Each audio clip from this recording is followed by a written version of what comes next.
Hello and welcome to कैजन classes. Yearly current affairs revision से संबंधित इस वीडियो में आपका स्वागत है। जैसा कि आप जानते हैं कि हम इससे संबंधित एक सीरीज को स्टार्ट कर चुके हैं और उसी कड़ी का यह एक भाग है।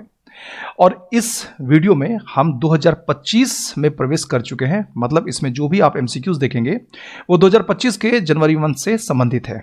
तो इसमें आपसे बस यही अपेक्षा है, आग्रह है कि आप अंत तक हमारे साथ बने रहिए और यह देखिए, जैसा कि आप देखते आ रहे हैं कि इसमें जो भी प्रश्न है, क्या आपको लगता है कि वो प्रश्न आगामी परीक्षा के लिए उपयोगी हो सकते हैं या नहीं हो सकते हैं।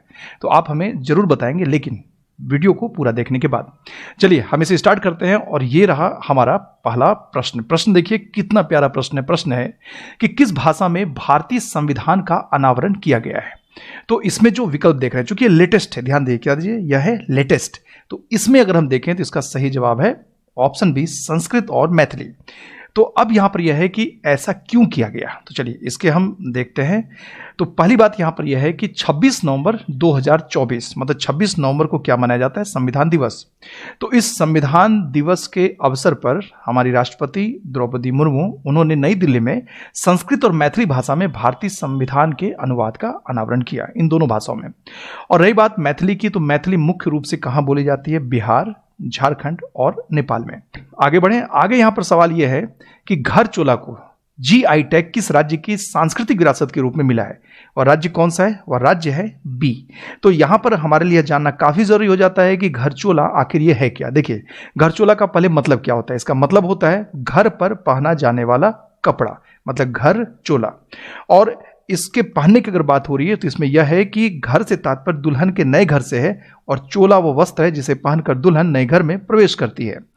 इसमें यहां पर यह भी है कि यह साड़ी गुजराती शादियों का एक अहम और पवित्र हिस्सा है। निर्माण और डिजाइन की अगर बात की जाए तो इसका निर्माण किया जाता है मुख्य रूप से कॉटन या सिल्क से, और डिजाइन की बात की जाए तो इसमें जरी का बारीक काम किया जाता है। उसके अलावा इस पर आकृतियां उकेरी जाती है, मोर, कमल और फूल पत्तियों की, और इसकी पहचान इसके ग्रिड पैटर्न से होती है, मतलब जो कपड़े के नीचे होता है ग्रिड, उसके पैटर्न से होती है।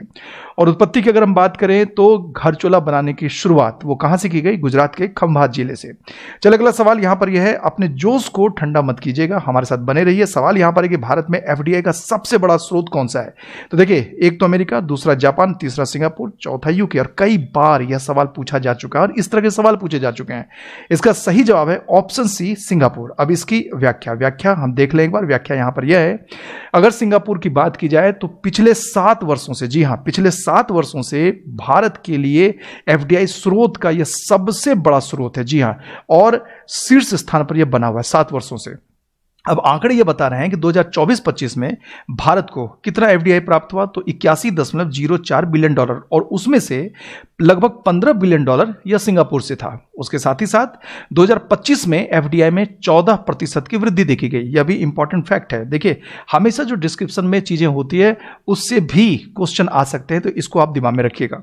तो 14% की वृद्धि देखी गई, जो पिछले 3 वर्षों में सबसे अधिक है। और सिंगापुर के बाद अगर अन्य देशों की बात करें जो एफडीआई के प्रमुख स्रोत हैं, तो उसमें मॉरिशस, संयुक्त राज्य अमेरिका, नीदरलैंड और संयुक्त अरब अमीरात आते हैं।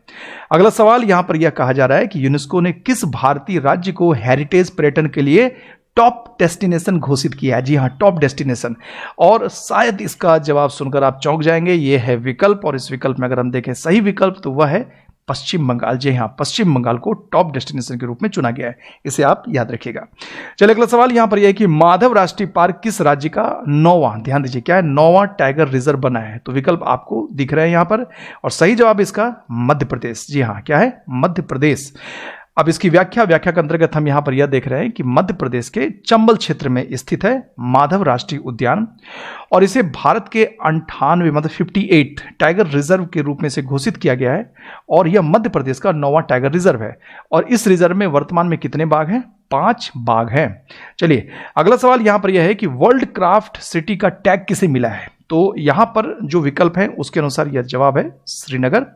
और इसमें यह भी है, मतलब अगर हम इसकी व्याख्या देखें तो श्रीनगर को वर्ल्ड क्राफ्ट सिटी का टैग मिला है, और यह टैग विश्व शिल्प परिषद द्वारा दिया गया। और श्रीनगर यह मान्यता प्राप्त करने वाला भारत का चौथा, जी हाँ, चौथा शहर बना है। अन्य 3 शहर कौन है? अगर आप कमेंट बॉक्स में बताना चाहते हैं तो वहां पर आप जरूर लिखें, क्योंकि पिछले वीडियो में हमने इस पर बात की है और पूरी चर्चा की है। चलिए अगला सवाल यहां पर यह है कि दिसंबर 2024 को इसरो द्वारा कौन सा ESA मिशन लॉन्च किया गया? तो देखिए, ए है प्रोजेक्ट मार्स, बी है प्रोबा 3, सी है यूरोसेट और डी है गैलीलियो। अगर हम इसके सही जवाब की बात करें तो सही जवाब है प्रोबा 3। जी हाँ, प्रोबा 3। तो यूरोपियन स्पेस एजेंसी की बात हो रही है। ESA का मतलब यहां पर यह है, अगर इसकी व्याख्या देखें तो पहली बात यहां पर यह है कि इसरो का जो रॉकेट है PSLV-C59, तो इस रॉकेट का उपयोग करके प्रोबा 3 उपग्रहों को लॉन्च किया गया है। और इस प्रोबा 3 मिशन में 2 अंतरिक्ष यान शामिल हैं। पहला क्या नाम है उसका? कोरोनाग्राफ अंतरिक्ष यान, और दूसरा का नाम है ऑकुल्टर अंतरिक्ष यान। और ये दोनों अंतरिक्ष यान एक साथ लॉन्च किए गए थे और सटीक रूप से एक विशिष्ट कक्षा में इसको स्थापित किया गया था। लेकिन ये जो वाला पोर्शन ये काफी इंपॉर्टेंट है। चलिए नेक्स्ट क्वेश्चन, ये भी काफी इंपॉर्टेंट है।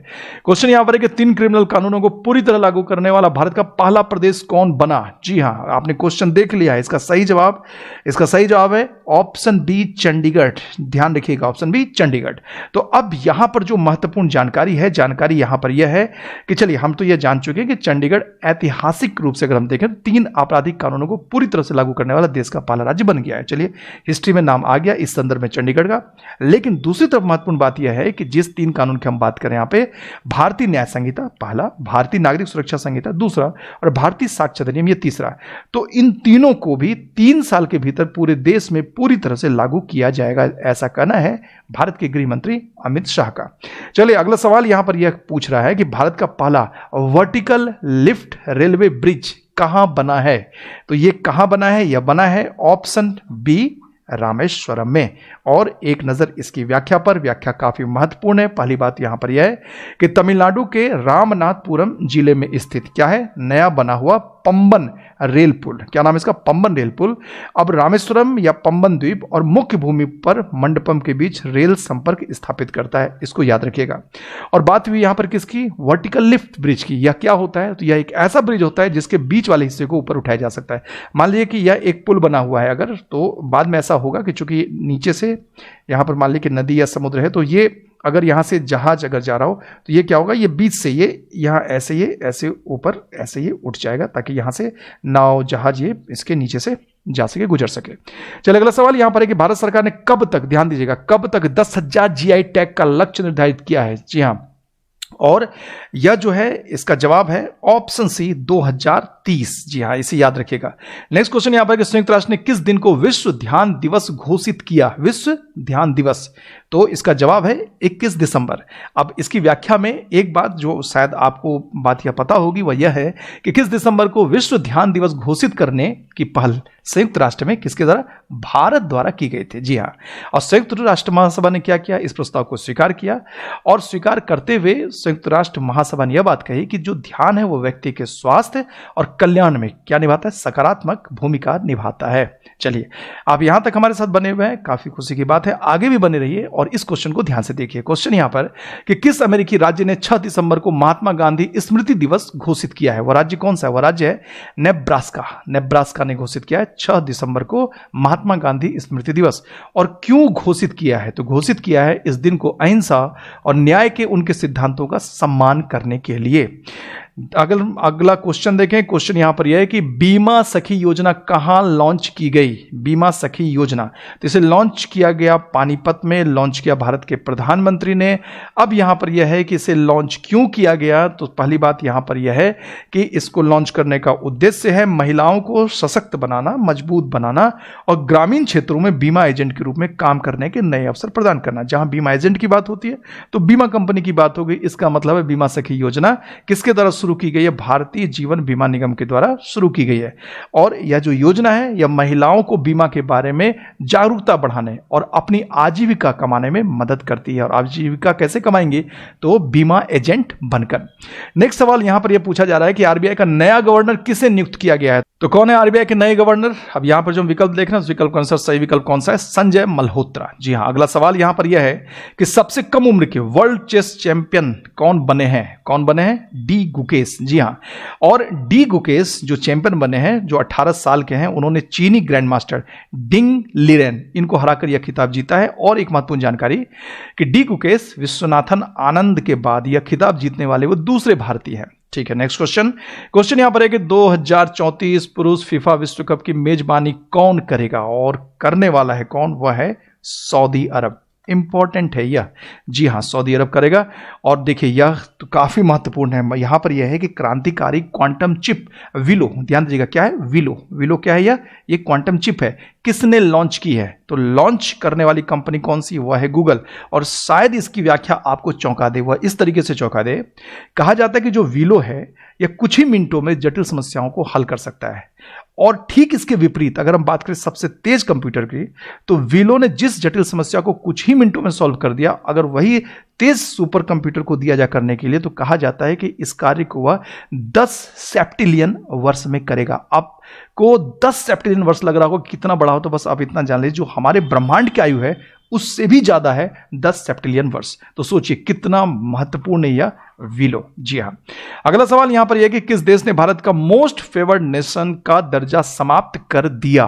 तो ये जो विकल्प है इसमें आपका ध्यान कहीं ना कहीं जा रहा होगा पाकिस्तान की तरफ या चीन की तरफ, लेकिन इसका सही जवाब है ऑप्शन सी, स्विट्जरलैंड। और ऐसा क्यों किया गया, इसकी व्याख्या वह भी काफी मजेदार है। देखिए यहां पर यह है कि स्विट्जरलैंड ने मोस्ट फेवर्ड नेशन से भारत को जो हटाने का ये जो निर्णय लिया है, उस दर्जा को समाप्त करने का जो निर्णय लिया है, वह फैसला है 2023 में भारतीय सुप्रीम कोर्ट के एक आदेश के बाद।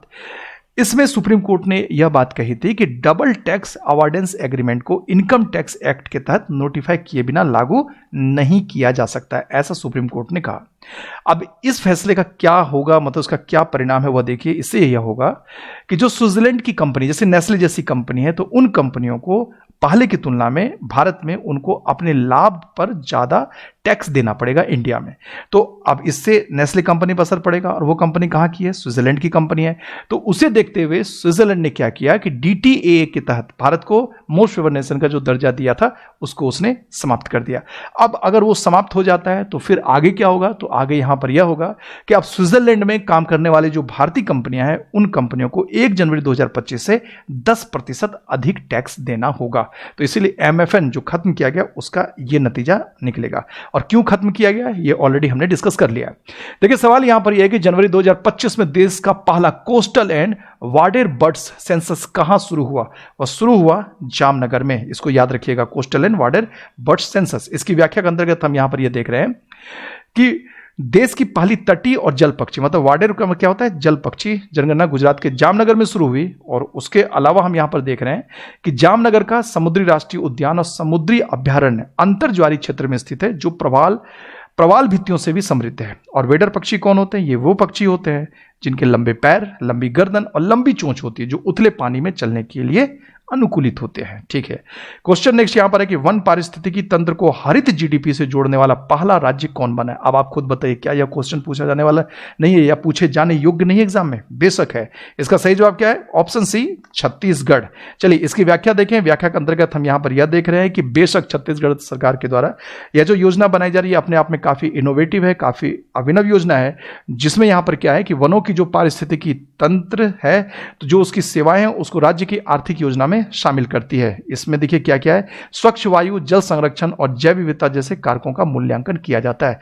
और इसका सीधा सा उद्देश्य है इस पहल का कि आर्थिक विकास और पर्यावरण स्थिरता को संतुलित करना। नेक्स्ट क्वेश्चन देखिए यहां पर यह है कि दुनिया का तीसरा सबसे बड़ा मेट्रो रेल नेटवर्क वाला देश कौन बन गया है। तीसरा, थर्ड पूछा जा रहा है, और थर्ड कौन बना है, वह बना है भारत। चलिए इसकी व्याख्या देखें। व्याख्या के अंतर्गत यहां पर यह कि 1000 किलोमीटर के परिचालन नेटवर्क के साथ, कितना, 1000 किलोमीटर के साथ भारत, चीन और संयुक्त राज्य अमेरिका के बाद, जी हां, दुनिया का तीसरा सबसे बड़ा परिचालन मेट्रो रेल नेटवर्क वाला देश बन गया। परिचालन का मतलब है ऑपरेशनल, मतलब जिस पर कि ऑलरेडी 1000 किलोमीटर इस पर जो मेट्रो ट्रेन है वो दौड़ती है। चलिए अगला क्वेश्चन यहां पर यह है कि भारत का पहला जैविक मत्स्य पालन, जी हां, क्या है, जैविक मत्स्य पालन क्लस्टर कहां शुरू किया गया है।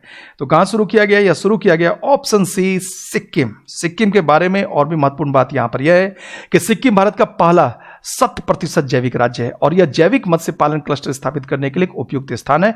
और यह कहां किया जा रहा है? यह क्लस्टर सोरेंग जिले में स्थित है, जो सिक्किम का एक जिला है। अगला क्वेश्चन यहां पर यह है कि भारत पोल पोर्टल किस केंद्रीय मंत्री ने लॉन्च किया? चलिए, यह महत्वपूर्ण नहीं है, महत्वपूर्ण तो यहां पर यह है कि भारत पोल पोर्टल ये आखिर है क्या। तो चलिए कोई नहीं, इस सवाल का हम जवाब देख लेते हैं।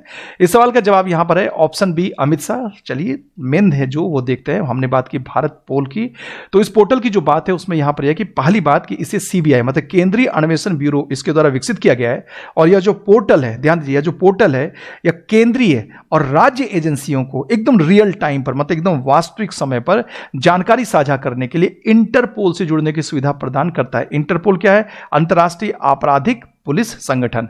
और जो पिछली प्रणाली थी जिसमें कि केवल सीबीआई को ही वहां तक पहुंचने मतलब इंटरपोल तक पहुंचने की सुविधा थी, उसको इस नई प्रणाली ने क्या किया? भारत पोर्टल ने इसको खत्म कर दिया है। चलिए अगला सवाल यहां पर यह है कि इसरो का नया अध्यक्ष किसे नियुक्त किया गया? नियुक्त किया गया है वी नारायणन को, याद रखिएगा, काफी महत्वपूर्ण है यह सवाल। और 25वां जो सवाल है वह यह है कि सिंधु लिपि को डिकोड करने के लिए इनाम घोषित करने वाला राज्य कौन है? तो वह राज्य कौन सा है? वह है तमिलनाडु। जी हां, तमिलनाडु के मुख्यमंत्री, नाम उनका एम.के. स्टालिन, उन्होंने प्राचीन सिंधु घाटी लिपि को समझने के लिए मतलब सिंधु घाटी लिपि जो है उसको डिसाइफर करने के लिए, उसको समझने के लिए $1 मिलियन का इनाम घोषित किया है। तो चलिए 25 सवाल हमने देख लिए, आधे तक हम गुजर चुके हैं। अब बात है और 25 सवालों की। चलिए बने रहिए, हम फटाफट इसको देखते चले जाते हैं। देखिए अगला सवाल यहां पर है कि प्रवासी भारतीय सम्मान पुरस्कार 2025 से किसे सम्मानित किया गया? तो ये जो आपको विकल्प दिख रहे हैं, इन सारे विकल्प में से चौथा विकल्प देख लीजिए।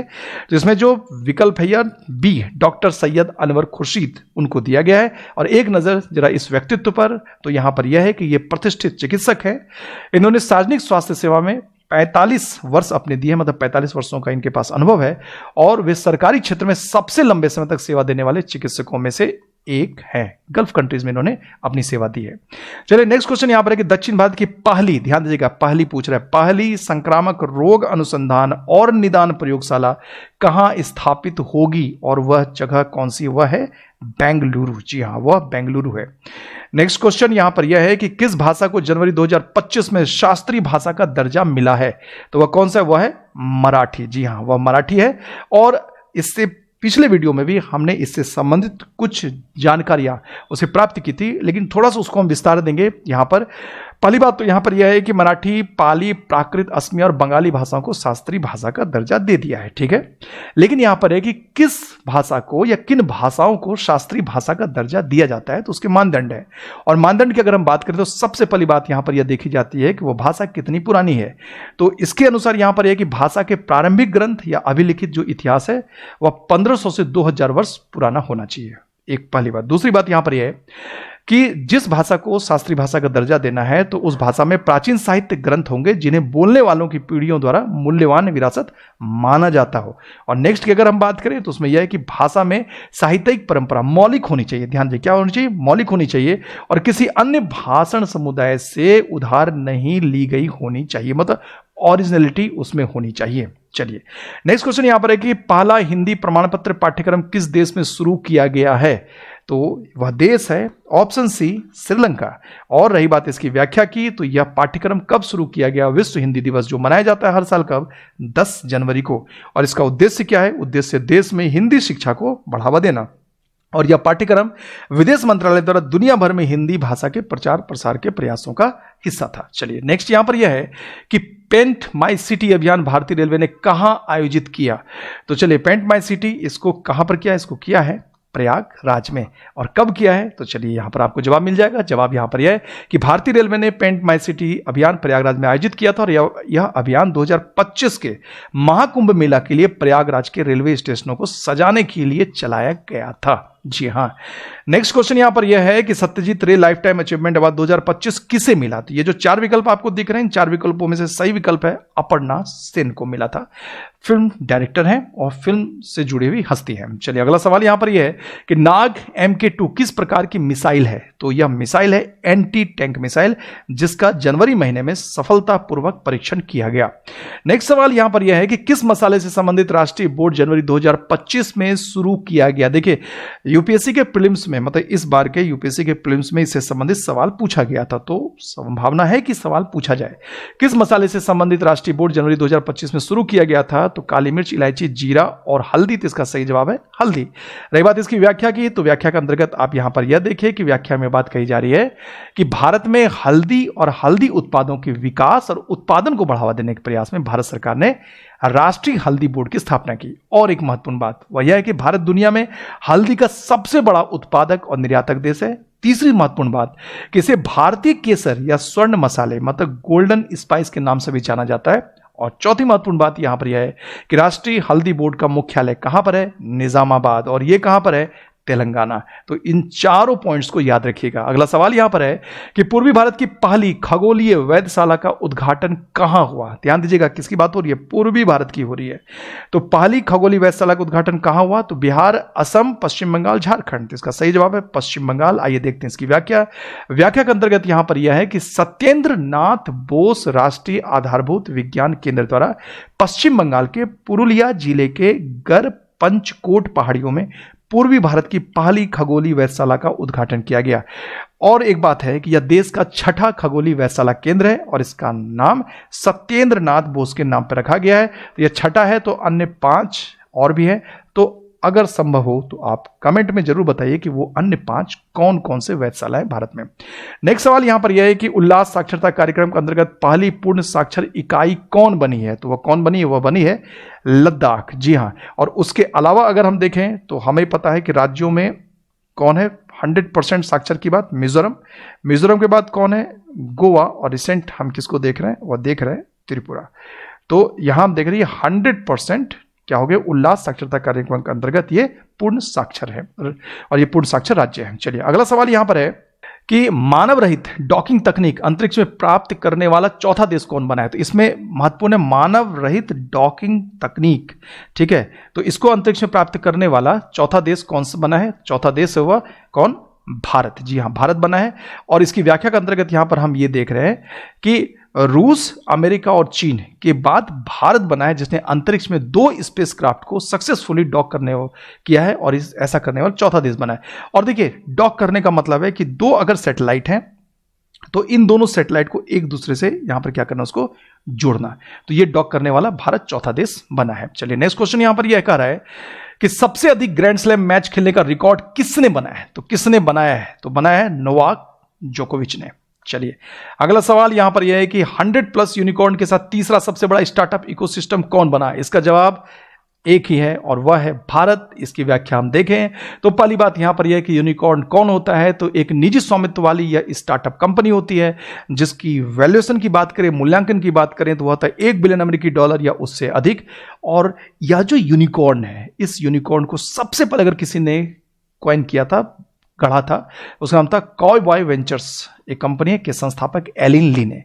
और उन्होंने $1 बिलियन से अधिक के मूल्यांकन वाले 39 स्टार्टअप को यूनिकॉर्न कहा था। चलिए नेक्स्ट क्वेश्चन यहां पर है कि कार्बन न्यूट्रलिटी के लिए उत्तराखंड ने किस देश से समझौता किया है? जी हां, कार्बन न्यूट्रलिटी के लिए किसने? उत्तराखंड ने। तो इसका सही जवाब कौन सा है? इसका सही जवाब है ऑप्शन बी, आइसलैंड। जी हां। और इसकी व्याख्या के अंतर्गत यहां पर यह है कि जो समझौता किया गया, समझौते का उद्देश्य है भूतापीय ऊर्जा का उपयोग करके कार्बन उत्सर्जन को कम करना। भूतापीय ऊर्जा का मतलब यह है कि यह वह ऊर्जा होती जो पृथ्वी के अंदर से प्राप्त होती है और यह प्राप्त होती है पृथ्वी की आंतरिक गर्मी से और इसका उपयोग किया जाता है बिजली उत्पादन और हीटिंग के लिए। और महत्वपूर्ण बात यहां पर है कि भूतापीय ऊर्जा क्या होती है? एक नवीकरणीय ऊर्जा स्रोत है क्योंकि पृथ्वी की गर्मी लगातार उत्पन्न होती रहती है। नेक्स्ट क्वेश्चन है कि ब्रिक्स का भागीदार देश जनवरी 2025 में कौन बना? जी हां, कौन बना? वह बना है नाइजीरिया। चलिए इससे संबंधित यहां पर व्याख्या देख रहे हैं। व्याख्या के अंतर्गत यहां पर यह है कि जनवरी 2025 में ब्रिक्स में 9 नए भागीदार देश शामिल हुए जिनके नाम यहां पर आप देख रहे हैं। ये सारे के सारे इसमें नाम है, लेकिन इसमें जो आपको इंडोनेशिया दिख रहा है वो थोड़ा सा अलग है। थोड़ा अलग इस तरीके से है कि इंडोनेशिया ब्रिक्स का पूर्ण सदस्य बना, जबकि अन्य जो 8 देश हैं उनको भागीदार देश के रूप में शामिल किया गया। चलिए अगला सवाल है कि प्राचीन उमा महेश्वर धातु मूर्ति किस राज्य में मिली है? तो वह राज्य है कर्नाटक। और एक महत्वपूर्ण बात यहां पर यह है कि यह मूर्ति 17वीं शताब्दी में बनाई गई, लेकिन बनाने में 12वीं शताब्दी की शैली का उपयोग किया गया और इसका निर्माण किया गया है 5 धातुओं से। तो पंच धातु से इसका निर्माण हुआ है और यह जो मूर्ति है वो शैव, शाक्त और नाग संप्रदाय की परंपराओं का अनोखा संयोजन है। अगला सवाल यहां पर यह है कि अमेरिका का अगला विदेश मंत्री किसे बनाया गया है? तो जी हां, उनका नाम है मार्को रूबियो। इनको याद कीजिएगा। ठीक है, नेक्स्ट क्वेश्चन यहां पर यह कहा जा रहा है कि वर्जिन नारियल तेल को जीआई टैग कहां मिला है? तो वर्जिन नारियल तेल को जीआई टैग मिला है कहां पर? अंडमान निकोबार में। तो अंडमान निकोबार में मिला है। और यहां पर हम यह देख रहे हैं कि वर्जिन नारियल तेल के उत्पादन में शामिल महिलाओं को स्वयं सहायता समूहों में संगठित किया जा रहा है और इन समूहों से महिलाएं आर्थिक रूप से आत्मनिर्भर बनेगी और उन उत्पादन प्रक्रिया में नेतृत्व भूमिका निभा सकेंगी। तो महिला सशक्तिकरण किया जाएगा। चलिए, नेक्स्ट क्वेश्चन यहां पर है कि किस देश ने क्रिप्टो करेंसी का समूह बनाने को मंजूरी दी है? वह देश कौन सा है? अमेरिका। और ये जो समूह आप देख रहे हैं वो स्ट्रेटेजिक मतलब रणनीतिक भंडार की बात हो रही है। देखिए क्या बात कही गई, बात यहां पर यह कही गई है कि अमेरिका के जो राष्ट्रपति डोनाल्ड ट्रंप, उन्होंने अमेरिकी बिटकॉइन रणनीति रिजर्व बनाने की घोषणा की, जिसकी मैंने अभी बात की, स्ट्रेटेजिक रिजर्व बनाने की घोषणा की है। और रणनीतिक भंडार क्या होता है उसको सुन लीजिए। तो रणनीतिक भंडार जो होते हैं वो जो महत्वपूर्ण रिसोर्स होते हैं, जो संसाधन होते हैं, उनके वो भंडार होते हैं और उसका उपयोग किया जाता है जब संकट की स्थिति हो या उससे संबंधित जो भी संसाधन, महत्वपूर्ण संसाधन, उसके आपूर्ति में अगर दिक्कत आ रही हो तो वह होता है रणनीतिक भंडार। उसका एग्जाम्पल यहां पर है कि यूएस रणनीतिक पेट्रोलियम रिजर्व, जिसे वर्ष 1973-74 में अरब तेल संकट के बाद वर्ष 1975 में यूएस कांग्रेस के एक अधिनियम द्वारा बनाया गया था। नेक्स्ट क्वेश्चन यहां पर देखिए, क्वेश्चन यहां पर यह है कि जनवरी 2025 में आईसीसी पुरुष test cricketer of the year 2024 का पुरस्कार किसे प्रदान किया गया? तो किसे प्रदान किया गया? जसप्रीत बुमराह को। जी हां, जसप्रीत बुमराह को किया गया और उन्हें यह पुरस्कार टेस्ट क्रिकेट में 2024 में 71 विकेट लेने और बेहतरीन प्रदर्शन के आधार पर मिला।